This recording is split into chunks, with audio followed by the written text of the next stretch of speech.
Hello guys, welcome to the Sailor's World. Today we'll be starting with another topic, another very important topic. That's an ISPS code. So let's proceed with that. It's a very important code, so I would say you should make a note of it, or I made it in a simple way. So it will help you guys.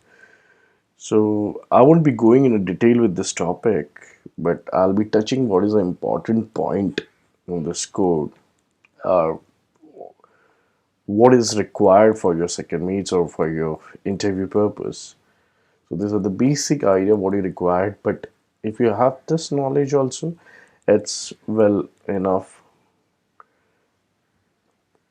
and will give a good impression for interview. So this is basic knowledge what is required for about this code. So let's proceed with our topic. That's an ISPS code. And what is ISPS code? So ISPS code is an international ship and port security code. This code is related to the security. So adapted from the SOLAS chapter 11, special measures to enhance maritime security.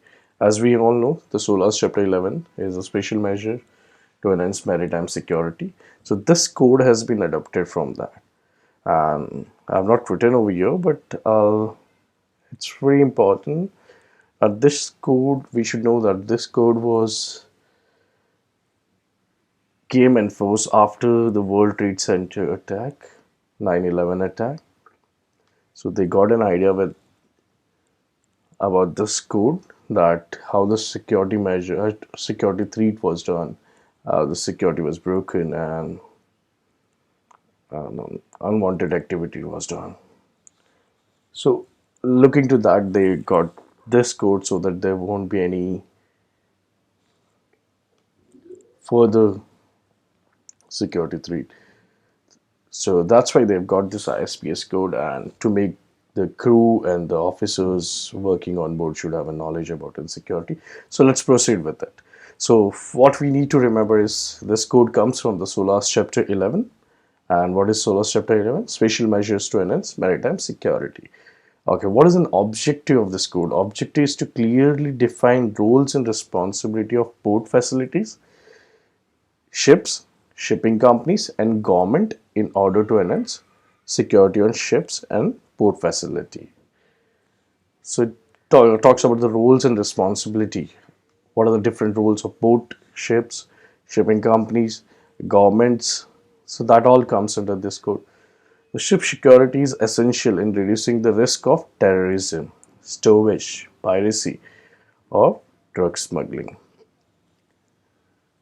It's well understood. It prevents unauthorized entry to the port and ship.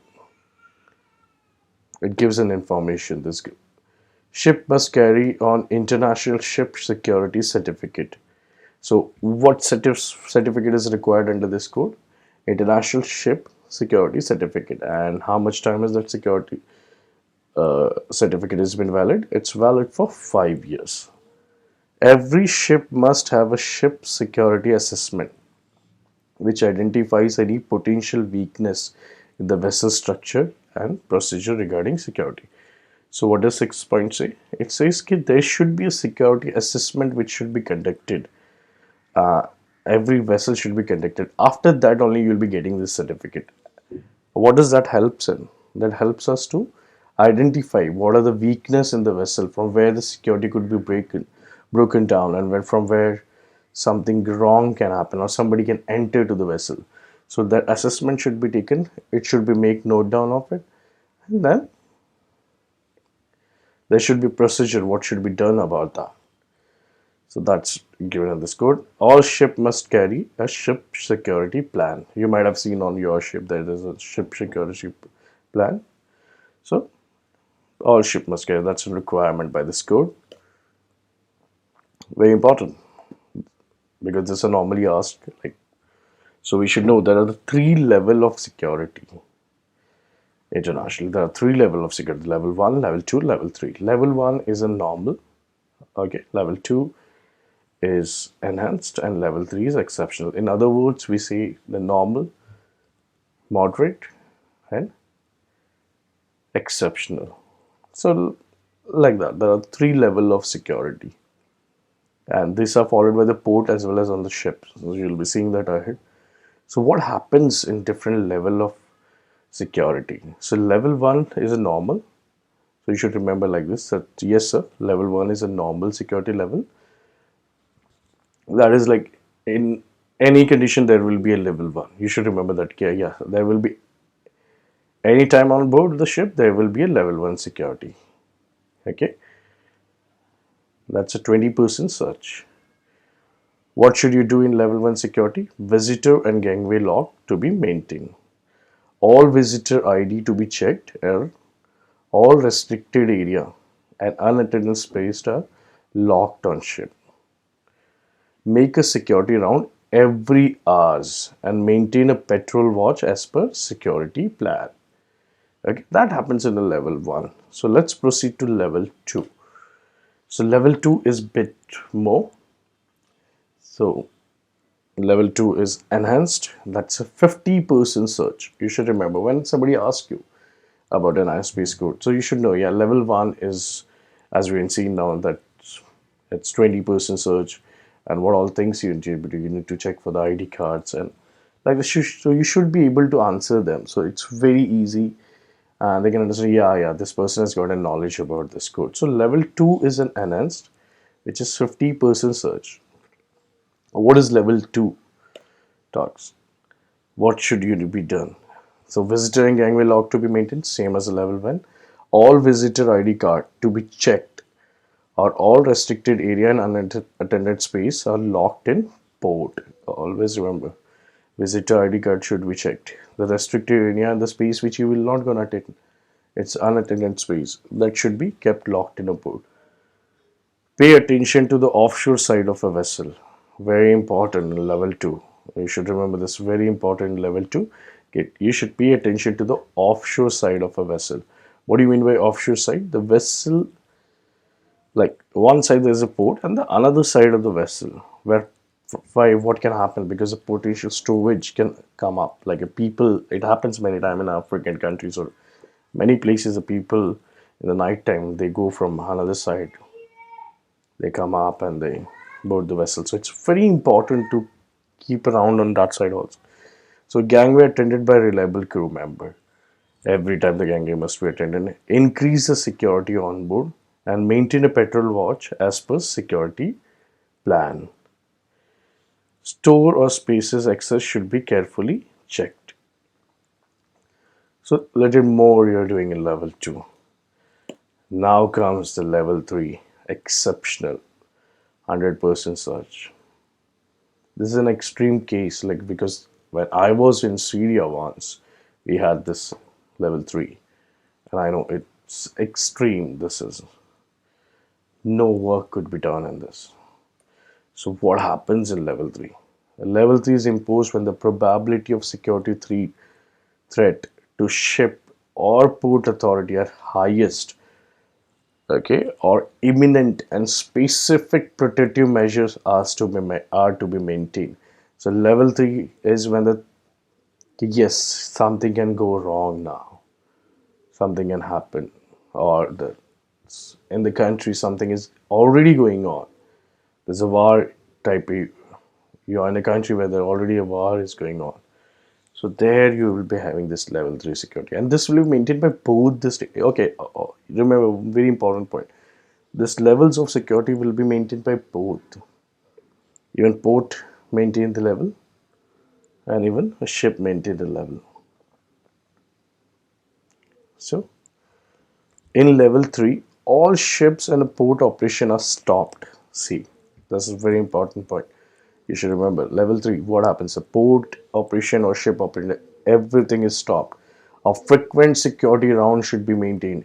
Duties are carried out by both ship staff and port authorities. So security round will be taken by both. The ship staff will be taking on the ship, and the port authority will be taking on the boat. Boat patrol are done by port state on the water side. There will be the port authority will arrange for the boats and they'll be taking it around. And this level 3 is an extreme stage. Like anything can happen, and it happens in some of the African countries. You'll be finding this, and there are many countries where you still have this.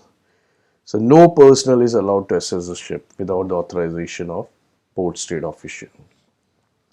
Only one access point is to be maintained on board at all times. So all of the doors, all everything should be closed. There will be only one point from where the person can go in and come out.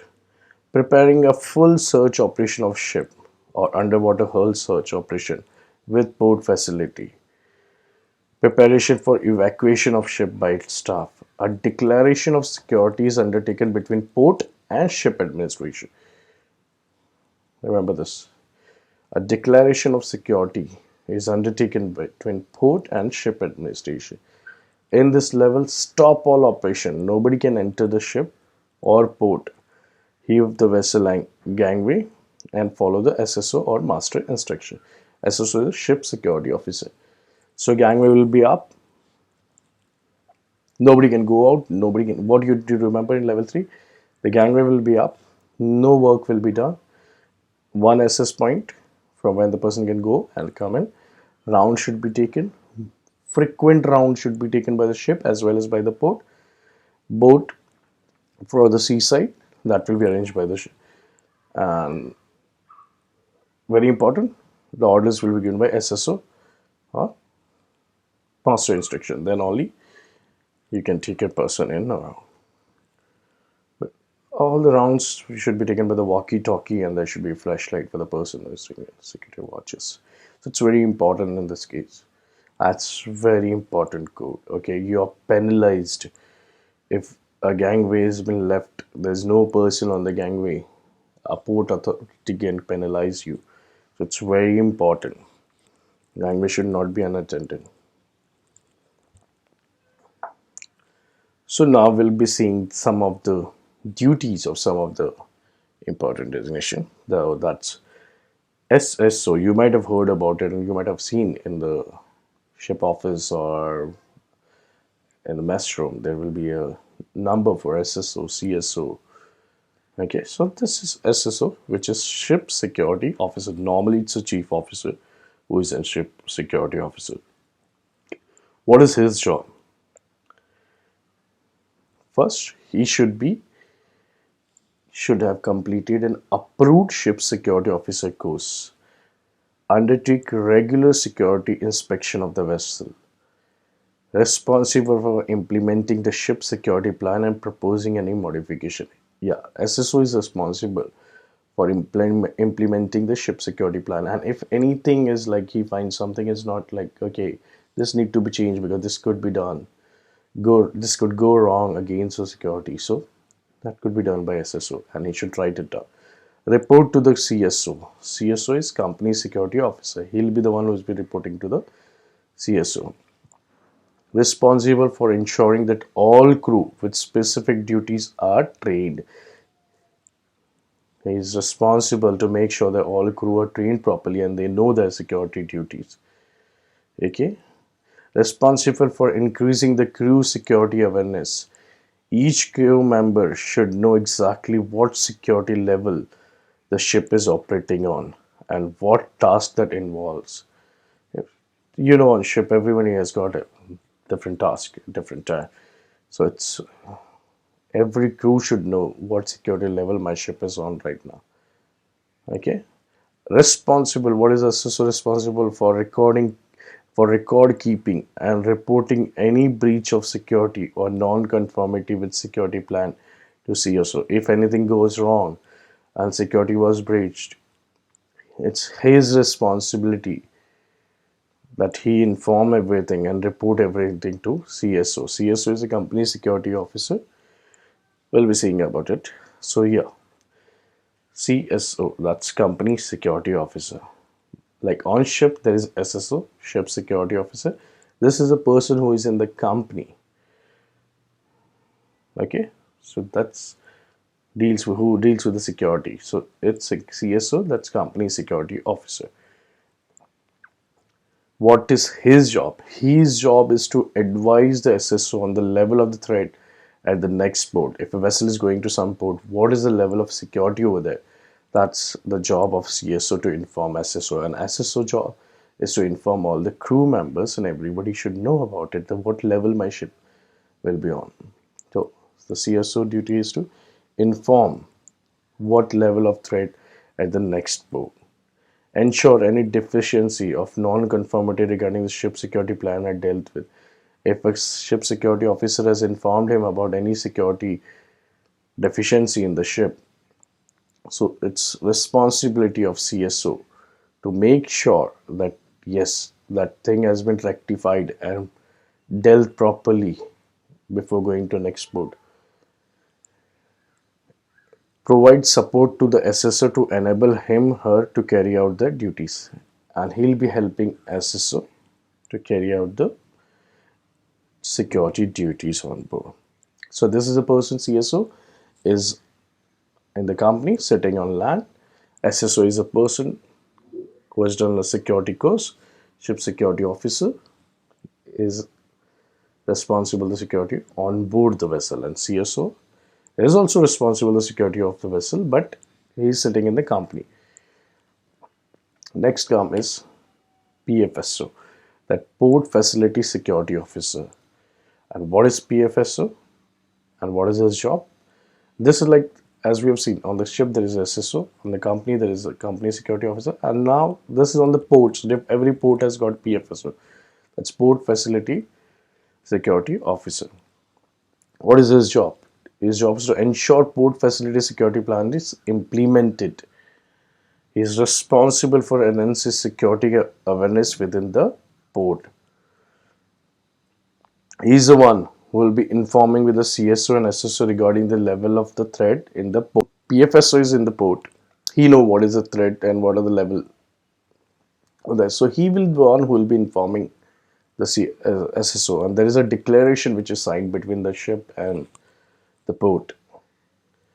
So that's, you'll be seeing the different forms are there if you'll look for ISPS code, which are signed when the vessel arrives on the port. So it's responsibility of PFSO is to give an information about the security at the port. So that's the basic duties and everything about a different thing. So I would also like to say, like, see, it's a short video, but if you have these knowledge, that means, yeah, you've got a good knowledge about this order. I know it's I've made it very short, but I'll tell you one thing, like, this is a basic knowledge you should be knowing, because when you're standing in front of anyone and then anyone asks you about ISPS code, if you give him this answer also, that he knows, okay, like, yeah, the person has got a knowledge about this code, because you know when did it came down, what are the different level of security, what are the things to be done. So that's all. I hope this wasn't helpful for you. Thank you very much for watching. Hope to see you again. Have a wonderful day ahead. Bon voyage. Stay safe. Stay fit. Hope to see you again in the next video. Thank you very much.